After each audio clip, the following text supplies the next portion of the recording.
Today, we're discussing relationships with in laws. Or outlaws. When somebody gets married, right, you're fighting for your identity. The family was playing Pictionary.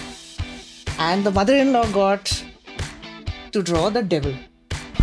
She drew my friend with horns and said, daughter in laws are the devil, they take your son away. The biggest problem is, I think, a feeling that my son is, his attention is now divided. Talk about culture, because some people could come in from a family which is not very religious. What kind of a person are you if you hate someone so much just because they're of a different religion, not seeing how happy they make your son? So this generation of in-laws, do you see themselves being any different? I think we have a more enlightened view of things. I think when the guy is not developed a spine and he's just like not taking a stand, I think that's gonna hurt, especially when it crosses a particular line. It is the boy's responsibility to look out for his wife. Sometimes you think, like, when is a couple allowed to be their own person?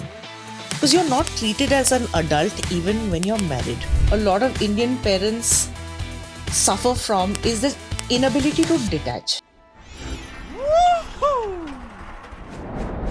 All right, welcome to Love Rollercoaster. And today's episode, well, we are touching a sensitive topic, and it is going to be one that you really want to stay tuned for. This is your co-host, Gaurav. And I'm Rinalini. And today we're discussing relationships with in-laws. Or outlaws. And this is a relationship that can really get, quite sensitive, fraught with not only horror stories, but also some good stuff and anything that you want to add to that. Talking about in-laws, I mean, this is the single biggest change in anybody's life, right? Getting married after kids. Kids is like number one. Yeah. But this is the first really, really big adjustment that you have to make in your life, and your parents have to make in their lives after you guys are born, right? So when that happens, you're like, there is that massive change, that adjustment that you have to make, that is bound to bring in conflict. When you've got somebody from a different community, different nationality, different backgrounds, different religions coming into your life. True that. Yeah, and of course, you researched this pretty extensively. You've had a lot of conversations. I've had a few as well. Yeah. And as you mentioned, we've spoken across demographics, we've spoken across geographies. It's a whole bunch of different perspectives. It's just not us and the equation that we had, but it's also a lot more, right? Yeah. See, I didn't want it to be something where you're vilifying your in-laws, right? So everybody's got bad stories and stuff like that. But then there are people who have very happy stories also. There are people who've had a wonderful relationship with their in-laws, and they actually consider their mom-in-law to be a second mother, because they've been so supportive. And some people actually find that it's easier to live with their in-laws than with their own parents, because they gave them much more, freedom and support. But then the majority of the stories that we have heard are people who haven't and who've had to adjust a lot more. So the reason why we're doing this episode is because we want to give people a reason to think about why they're doing this, what issues could come up. And, before you get married, have this conversation, right? Have this conversation with your parents as a man and say, okay, what are the expectations you have of this person who's going to come into our home, right? So, I mean, as a guy, did you ever think of something like this when... It's interesting, and I'm going to talk about from my perspective and also some of the conversations that we've had. So interestingly, I don't know if you would call it, my hope or, the expectation at the time. It just was, that, you're going to come into the family and, mom and dad are going to get along with you and you're going to get along with them and everything's just going to be, it's going to be happily ever after. So that was really, what I thought. I thought everyone's just going to, find this balance and, everyone's going to coexist and it's going to be super. Of course, I think that, and hence I think the conversation didn't really happen in terms of, with you, with them. And one just thinks that, okay, you're going to slip into it and everything's going to be perfect, which I think is a big mistake. Yeah. I didn't think that I was even going to live with your family. I remember calling you from Bombay and saying, one day, just waking up and saying, how long are we going to live with your parents? And you're like, maybe 6 months. And I was like, so long? Once I came into your home, I was like, this fellow is never leaving. Said, okay, financial considerations, health issues with your mom. Sure. I was like, bus, I'm here for life. it was a huge adjustment. I think we've spoken about it in the earlier episode where Sure. we talked about, felt that my independence, I was such an independent person. And then I come into this home and I had to actually change my food habits. I mean, so I'm a Bengali, so used to eating very light food and, mach jhol and that kind of stuff. Sure. And then I come into your home and it's a completely different cuisine. So you're like eating more meat and like there was only meat and potatoes on the table and, chola, bhatura, all heavy, heavy stuff. So my friend who was doing my makeup for our wedding, she did a trial run. Then at the time of our engagement, which was 2 months after I moved to Delhi, Right. she was like, where is this pimple come? I had broken out completely because I'm eating heavy food and I'm, completely displaced. And I was staying at a PG for a while. And she was like horrified. She's like, where does this new one come from? Sure. So that was that. And then the other thing was, okay, the expectations that, okay, now you will do Karwa Chauth. Now, Karwa Chauth, the festival where the women, wives pray for the longevity of their husband's life. I was outraged. I was like, this does not happen in my community. Sure. Okay. Bengalis don't do Karwa Chauth at all. No. We have this thing called Jamai Shoshti. Okay. Where we celebrate the godly arrival into our humble lives. Okay. Does the Jamai get a lot of presents and money and other stuff as well? Probably does, but I think our family doesn't follow that either. But you get that love and appreciation every single day of your life from my parents. So that doesn't matter at all. Huh? So every day you're getting that he's a god. He's so amazing. Huh? So you don't have to worry about any of that. So that is that. Excellent PR and marketing skills. I was born under good stars, actually. I think so. I'm born under very good PR stars. Yeah. So then with this Karwa Chauth thing, I was like, what? And your mom, it was so important to her that I pray for the longevity of your life. And I was like, what is this? This is such an archaic patriarchal custom. What is this nonsense? And this was before we even got married. Okay, we weren't even married. And she was like, do Karwa Chauth. I was like, I'm not even married yet. She's like, do it. I was like, why? She's like, do it. I was like, but I did it. And I resented the hell out of it. I still remember I didn't speak to you for the whole day. I was so mad at you. And I was like, why do we have to do all this? This is such nonsense. I was like, anyway. But I did it because it meant so much to her. And even now I do it. She passed away 2 years after we got married. But even now I do it because I feel that if I don't do it, she'll come down from heaven and haunt me. But But I do it because it meant a lot to her, not anything. So let's talk about, other expectations. You've had some conversations, of course, right? And any story that really popped out at you in terms of, which were expectations which were perhaps unrealistic. So something that really popped for you. When somebody gets married, right, you're fighting for your identity. Mm-hmm. So the parents are like, this is my child, mine. There's a sense of ownership over your children, right? And I feel that for our kids also. Yeah. Now, this new person has entered into our lives and I'm used to being the most important person in the kid's life. And suddenly, somebody's come into my home and suddenly the kid is not giving me that much attention anymore. So I'm just trying to figure out where I am in my kid's life. The biggest problem is, I think, a feeling that my son his attention is now divided. Right. Now he's not listening to me anymore. He's only listening to the girl. He's only doing things for the girl. And that resentment comes. So it's a very funny story. Mm-hmm. So I was talking to a friend of mine. And very soon after she got married, the family was playing Pictionary. And the mother-in-law got to draw the devil. She drew my friend with horns and said, daughter-in-laws are the devil. They take your son away. Wow. So basically, I think this is a funny story, but I can just imagine what she would have been feeling when that happened. And they weren't staying with the parents. So the parents... they didn't live with the parents. Right. So imagine, my God, she would have had a tough time if she had. But then probably that's where it's coming from, because they moved out and they were staying. No, but the whole thing is, I have lost my son. Yeah. I have lost this person who was mama, mama, mama, or papa, papa, papa, always used to listening to us. And, I'm the single most important person in your life, and now I'm not. Sure. So that's like a big problem. And there's this thing about expectations, then, you know. So I expect my daughter in law to come into my home. So this is my home, right? I am the mistress of my own home. Now, this new person is coming in. You have to do things my way. So, what were your expectations of me when I came into the house, or did you have any? So my expectations, I think, when you first came in, was the fact that we would be able to get out a lot more, travel out, spend time together, get away for weekends, get away for longer trips. But unfortunately, that's something that couldn't happen. And of course, mom's health had some role to play in the longer holidays.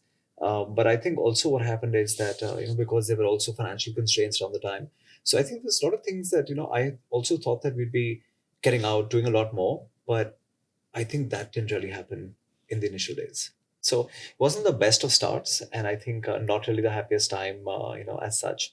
I think the expectations definitely were different. The expectations were that we would travel more, we'd get out, with my brother and the extended family, take vacations. Because growing up, we were actually spending a lot of time, as a family, traveling a lot, doing destinations that were well, not necessarily even exotic, but just destinations that were fun to be around, doing things together.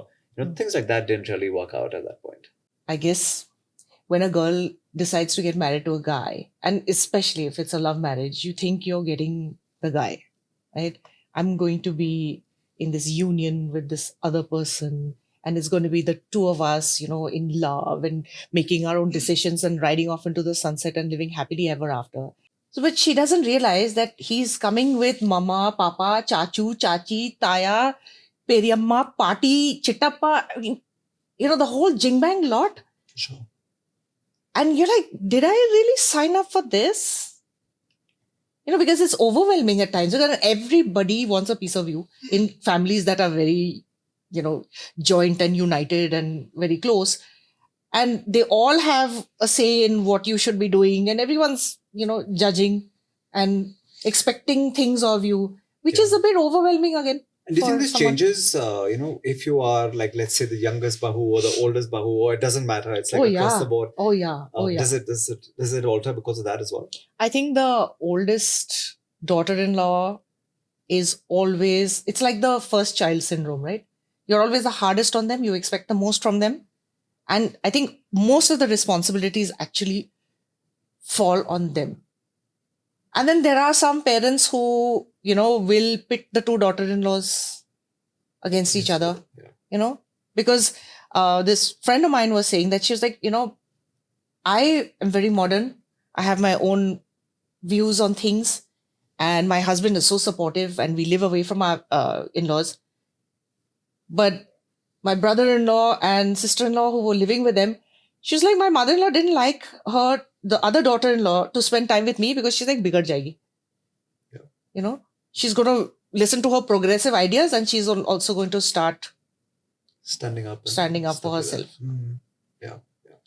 Also, is there something that is around, like when they say saas bhi kabhi bahu thi, it's like rites of passage, like because the mom-in-law was picked on by her mom-in-law, and hence it's actually coming all the way down. Is there something around that as well, or what do you think? I don't know. I just think it's basically all to do with, control and identity of yourself in your son's life.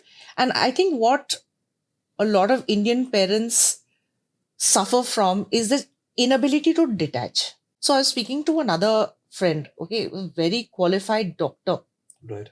She said she got married at 21 and got into and she was quite excited to get married because she thought, now I'm not, and her parents were a little strict.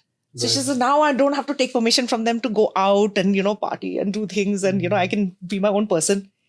And then she landed up with her guy's mother, who decided that she needs to cook for her, make her morning tea, press her feet, wear the clothes she lays out for her, parade her to her kitty party friends. And she was like, where have I landed up? Sure. And certain expectations are weird, and it also comes from a very strange level of attachment towards your son, where you're like, she was like, I was so young and I was trying to be the perfect daughter in law. And she's, mind you, I was in a master's program. One day I got the screaming of my life. Why? Because he hadn't eaten. And she's like, why is he not eaten? She's like, I don't know. He doesn't want to eat. Why aren't you putting food in his mouth? He's not used to not eating. I was like, this shit also happens. Okay. So again, I'm not making this up. I've talked to so many people and I'm getting these anecdotes from people who have gone through it. So you have people like this, and then you have in-laws who are so nice. There's the other person I was speaking to. Sure. She was like, my mother-in-law literally saved my marriage. She's like, I love her like a second mother. She said, she would sit with me. She would chat with me. She would try to do nice things for me. She says, okay, you work during the week. So, on Sundays, you don't have to get up in the morning, and they don't have household stuff. So she says, on Sundays, you just relax and you wake up whenever you want to, and, you do whatever. And she was like, I didn't get along as much with my husband. Okay. We would have so many fights. It was an arranged marriage. We would fight about things like, he would want me to only go out with his friends, and he wouldn't want wouldn't want to come out with my friends and things like that. And she would counsel him. She would not only take his side. Like some people will only take their son's side. And she was like, she would sit with him and she would, guide him, and she would tell him like, you have to do things for her also. She says, when I was pregnant, I had such a hard time at pregnancy, like I was bedridden for months. She said she would come, she would sit with me. She would say, come, let's watch a movie together. Let me make your favorite food. So talking about happy relationships with your in-laws, I have to talk about my mom. Okay. So she adored her in-laws. She just adored my dad's parents. She says my mom she says Ma was so decent. She said she would come and stay with us, and she would take permission from me even to pluck a lemon off a tree. And I used to be like, why are you asking? She was like, why are you asking me these things? Just do whatever you want. It's your house. Take my keys. Just handle the kitchen. Do whatever you want. She's like, no, you're the mistress of the house and I need to ask you. She said she was so kind, so loving. Even Baba was so amazing. She says, I like them more than I liked her father. She said, she says to keep running to them. Relationship. Yeah, she said I would keep running to them for, and complaining to them about, whenever he shouted at me or whatever, I would like complain to them and they'd be like, this is Ranjan, this is not good. She's like, my mother-in-law was decency personified. That is the word she used for it. And she just adored them. I mean, this is, I guess, if you want a happy, family, this is what you need to do. Yeah, it's rare to find, but I think if you can have that kind of equation, nothing to beat that. Yeah. So these are the kind of relationships where, it's so ideal.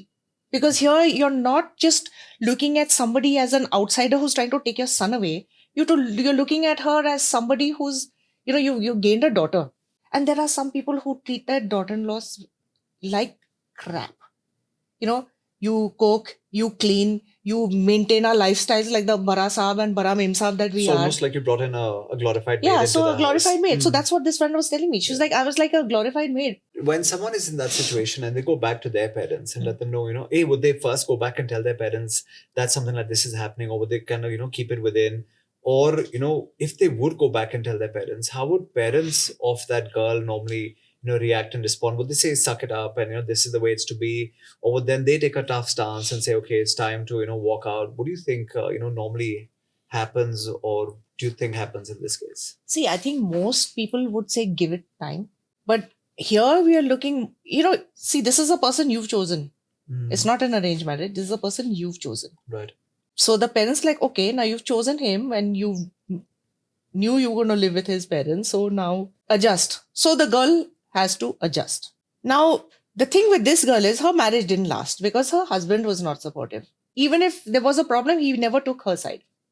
Let's talk about the guy's role in this. Now, if you have a mother who's controlling your wife, who's making her do things she's not very comfortable with, of course you're going to have these issues, right? Right. You're going to have expectations from this side, you're going to have expectations from the other side, and you are in the middle. So what is, like, what are the ways that you would say, okay, Right. handle it? Yeah, so I can again, I'll talk about personal experience plus friend conversations as well. Now, a lot of people, what they did is they created a lot of distance, between themselves and the in-laws. So they had a choice to actually go and live elsewhere, in another city, another country. A lot of people exercise that choice, so they actually they put in that gap because they also saw that there was friction, and it almost became like choose between one or the other, right? And they decided that, okay, listen, this is the person who I'm going to be spending the rest of my life with, possibly having children with, and hence they exercise that choice of actually moving out of home. I know some people listening in might be thinking, but commercially, is that viable? Things have become so expensive today vis-a-vis what they were maybe 10, 15, 20 years back as well. But there are people who have actually made that choice of moving out of a big ass house with staff members and cooks and full-time maids, etc., and decide to take a step down and say, okay, we are going to start out afresh, maybe in a smaller apartment with temporary help, etc. So people did go ahead and take that call as well. And the point is, and the second aspect, of course, is from my perspective, I actually did try and play the role of the mediator. And kind of, if my mom had a perspective or my dad had something to say, my dad rarely has something to say, but if he did have something to say, I would kind of take that in. If you had a point, I would kind of take that in. And the idea was to kind of keep a balance so that nothing really flared up. I think the good part is that between all of you never really had an outright shouting match, or there was never any outright animosity that the whole world would actually see, or people would notice. That was never there. No, they weren't, because your mom was a really good person. Okay, it was the circumstances. She was very bossy, and she, of course, that whole thing about control and my son and all that. But she was a very good person. She never made me feel anything other than welcome at home. But where I had the issue was I thought that she expected too much of me emotionally too soon. So Sure. she, from what I know, she desperately wanted a girl. She Well, wanted she a did, daughter yeah. We had- really badly. yeah, it was my And brother out and of I, and, all your she did. mom's sisters, only one of them had a girl. Sure. Everybody else had boys. And she was her favorite. And I think she thought that when I entered your life, she would just, I would become her daughter. Right. Before we got married again, about 6 months before we got married, when we were first, I brought my mom to meet your family. She was like, call me mom. I'm going, and at that time, I have this family that I'm very close to, and suddenly I come here and they call me mom. I'm like, okay. And then I was like, yeah, and auntie, call me mom. I have lots of people calling me auntie. At this age, at my age now, I'd be like, I would understand where it's coming from. Sure. I would understand that she just wants to embrace me and love me. But at that age, I was a young, not very wise and emotionally mature person. I just felt overwhelmed with that expectation. I just think that if she gave me a little space, I would have automatically done it. Correct. But I just felt pressured, like, call me mom, you be my daughter, you do things the way, you're ours now. Yeah. Okay. And I just felt like, I felt this disloyalty to my family. Sure. It was a little it was things like that with us. And of course, culturally, there were, something she would say that would, upset me or whatever. And then I wouldn't say very much to her. Or even if I did say something back, she was like you. She would not respond. So I think that kept things down.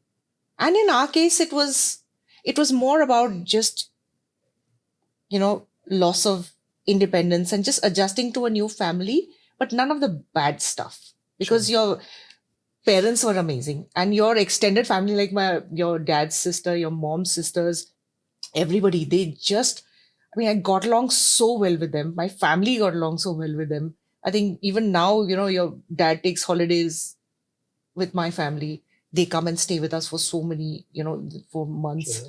And it's wonderful. Yeah, and vice versa. I mean, there are times where I go and spend time with your family members, be it in Bombay or in Calcutta, even when you're not there, and the level of comfort is such that Yeah. it's So just our it's a extended no-brainer. families have embraced each other. They have totally. And that is like the ideal situation, right? Mhm. Little hitch will happen. But then there are issues where, parents are so controlling. So, and one person was telling me that my mother-in-law wanted me to deposit my part of my salary with her. And this is where I think it is the boy's responsibility to look out for his wife, Sure. right? I think it really is up to the boy to say, okay, this is my wife, you treat her with respect. And I'm telling you, a girl will be treated by her in laws and the extended family the way the boy allows her to be treated. Right. Which Okay, is true. it's as simple as that. So this boy was like, nope. And she said, my husband is so sweet. I mean, it was an arranged marriage, but he's so supportive. He says that he told my mom in law when she said, you deposit a part of your salary with me every month. He's like, no. He says, whatever you want, you ask me for. Don't ask her for anything. Yeah. And then she was like, she didn't like it when I went to visit my parents. So why are you going to see your parents so often? So then he was like, okay, let's do it this way, that when you have holidays from work, just say that you're going to work and then just go to your parents. He was the one who suggested it. So, there are people who are like, okay, they hide from their parents because like, okay, we don't want to cause unpleasantness. Right. But you do what you want and I'll support you.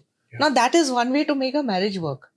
The marriages that don't work are the ones where the guy is not supporting the girl. Yeah, you're right. I think when the guy is not developed a spine and he's just like not taking a stand, I think that's gonna hurt, especially when it crosses a particular line. Yeah. I think sometimes and though I know it does matter a lot to women as well about maybe choosing upholstery or curtains. And if there's some conflict around that, I think it's something that you can maybe take a step back. But if there is something seriously wrong, which is in terms of either mistreatment, abusive behavior, money coming into play, etc. I think then a guy needs to take a stand. I think that's something that's extremely important. I think once he does, I think then even the parents might realize and back off a little bit. In Indian families, sometimes you think, like, when is a couple allowed to be their own person? Because you're not treated as an adult even when you're married. That is where conflict occurs.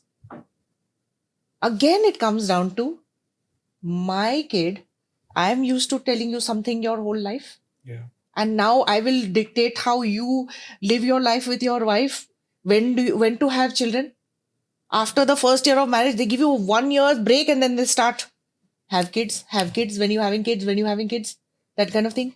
Then somebody was saying that, my parents were very against us banking our stem cells of the kid. Because of superstitious reasons. Yeah, so superstitious reasons. So he was like, we went ahead and did it anyway, but we haven't told them. Telling them. Yeah.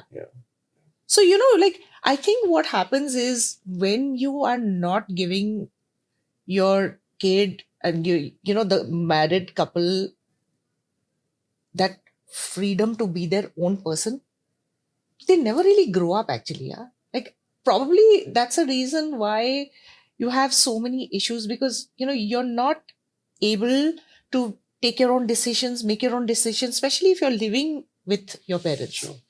Do you think more people today are actually just moving apart because of the fact that now parents are more supportive of their daughters are perhaps more financially independent? What is the reason that more people are now saying it's okay to walk away? Vis-a-vis, let's say, our parents' generation, where there was taboo, there was stigma. What's really changed over the course of, let's say, the last 30 years? I think what's happening now is women are more independent. They're earning their own money. And when you're earning your own money, you have your own career, you're coming into the marriage with a position of strength. So you're less likely to take crap from anybody.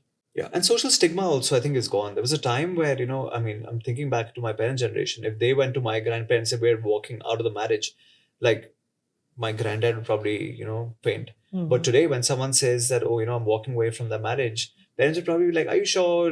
Can there be some mediation? I believe, though, and I was talking to somebody yesterday, that they said that they were mediating by taking a conference room, like a boardroom was taken between two families. Okay, and the guy's family came, and the girl's family came, and the guy and the girl were there, and there was actually a mediation that was going on. So it's almost like having an arbitrator. Yeah.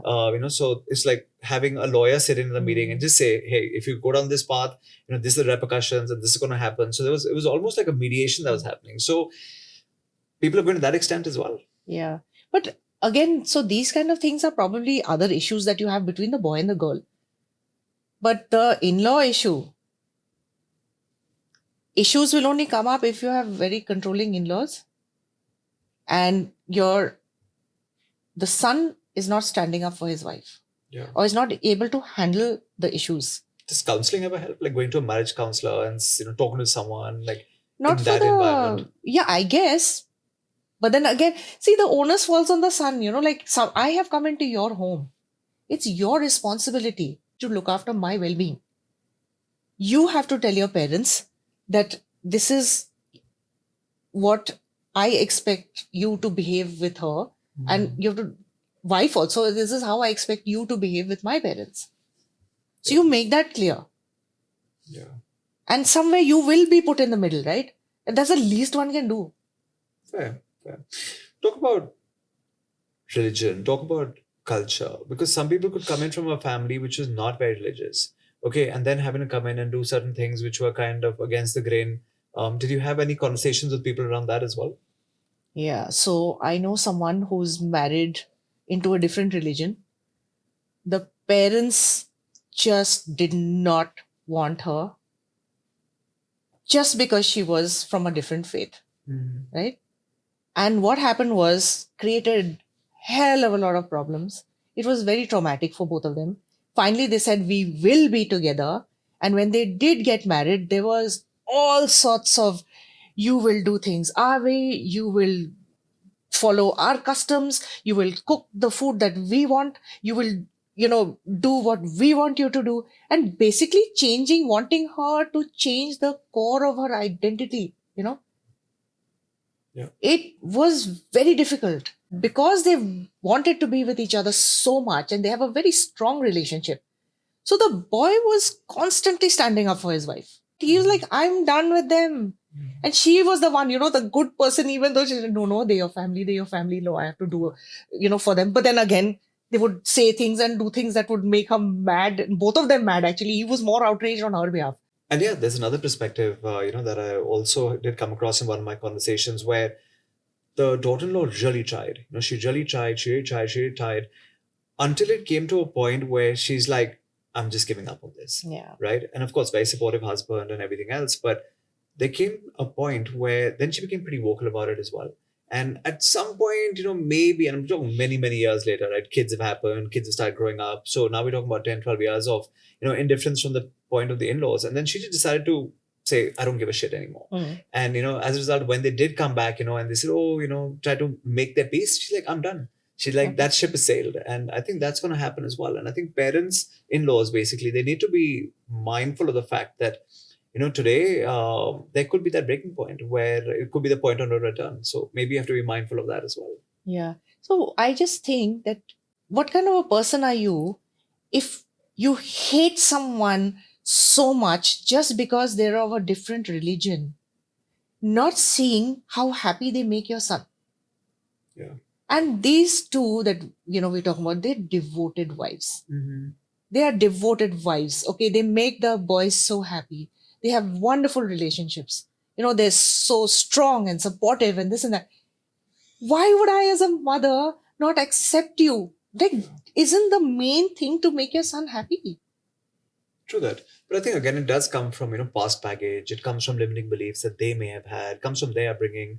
I think our times are very different. I mean, given a choice, okay, I'm going to put you in the spot over here. Now, suppose, Nirvana or Noina, either of the two, they decide at some point to marry, out of religion.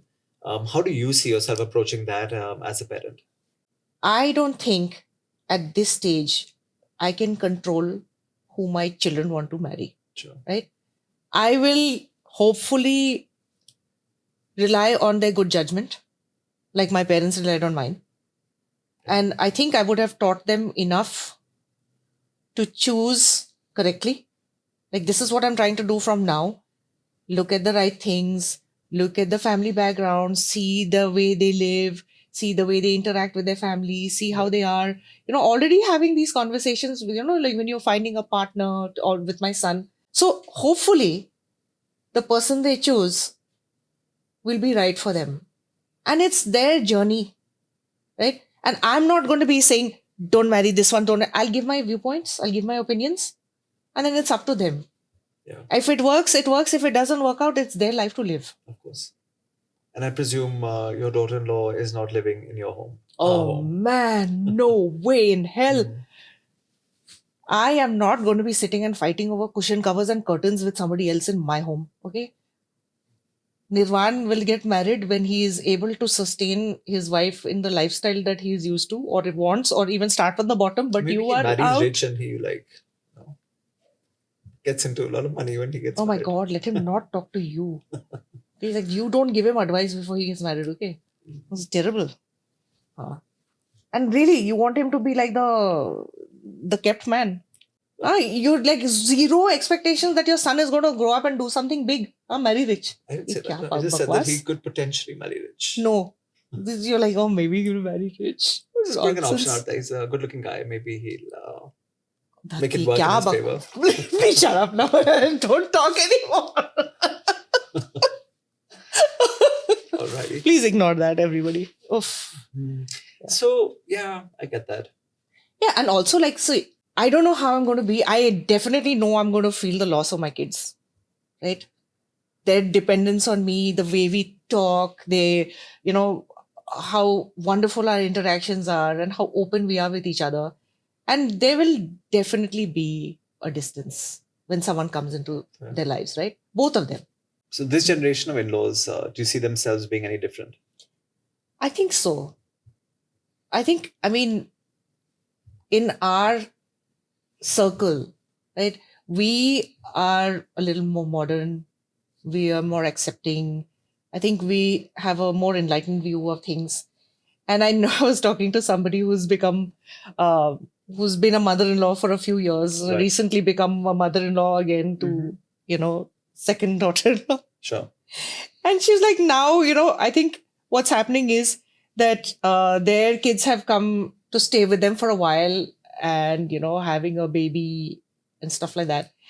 And what's happening is that these guys are used to partying and doing their own thing and everything. The parents. And now they're feeling stifled. Yeah. They're like, the kids are like, okay, where are you? Why are you not back yet? Why are you out so late? And they're like, are you serious? And, then there are the expectations. Sure. But she's constantly like, I should not be feeling like this. I should just not say this. Let's give them some space. Right. But they do feel that kids are calling less, they're spending less time, and that kind of thing. But the other thing she said, okay, so one kid is or has always been very communicative, so always calls. The second child doesn't call that much. But now that a girl has entered into his life, she wants to have a good relationship with him. So she keeps calling, and as a result, they get to speak to their son more because the girl is making more of an effort with them and calling. So in a nutshell, I mean, I think what it all boils down to is that everyone's got to kind of, find that balance, and they have to come midway, right? It's the guy and the girl, like they have to, give something up. It's the parents, the in-laws who have to give something up as well. So it's about kind of finding that median point, right? Isn't that what it all boils down to at the end? Parents should learn to start detaching. Once your kid turns 21, 22, start realizing that this child is his own person or her own person now.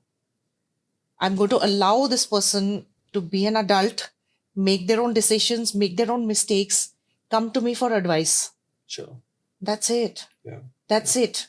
I will give him or her all the support that I can so they feel comfortable coming to me.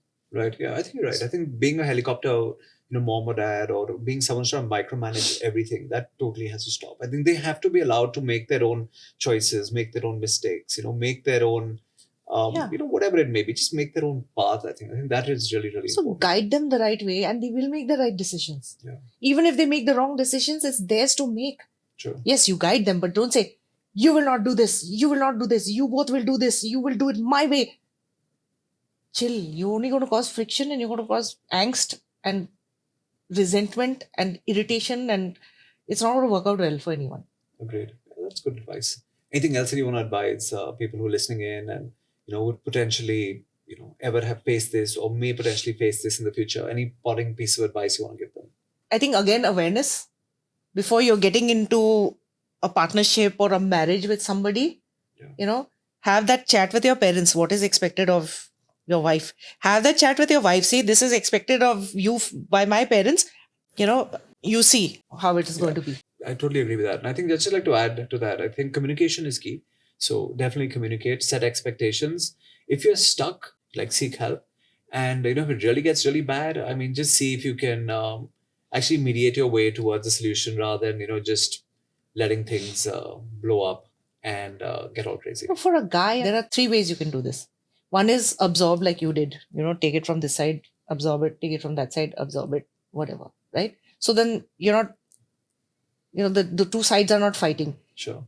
The other thing is that you go screaming at your parents or screaming at your wife. That is not going to work either, because that resentment will double and triple, and then it'll get even worse. And the third is move out, because if everybody's happy, in any case, you're happy together. The benefits of living with your in-laws is also amazing. Okay, you have somebody to take care of your children.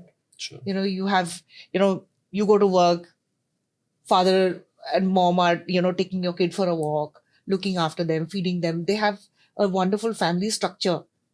So that is a good thing if you have good relations with them. So there you have it, and I hope that you've got a little more perspective in case you are someone who is getting married, someone who is in a marriage, maybe even heading into your second or third marriage, however it may be. So I just hope you did get some perspectives and some wisdom. Remember, reach out to us. Our email ID is in the comment box. Send us an email if you have your thoughts. If you've had your experiences, your stories, I mean, we shared some stories in this one as well. But if you had some stories that were, unique, that were, well, maybe, heartwarming or horrifying, either ways, you want to put them in the chat, do that as well. Send them our way. And looking forward to seeing you at the next episode. This is Gaurav and Mrinalini signing off.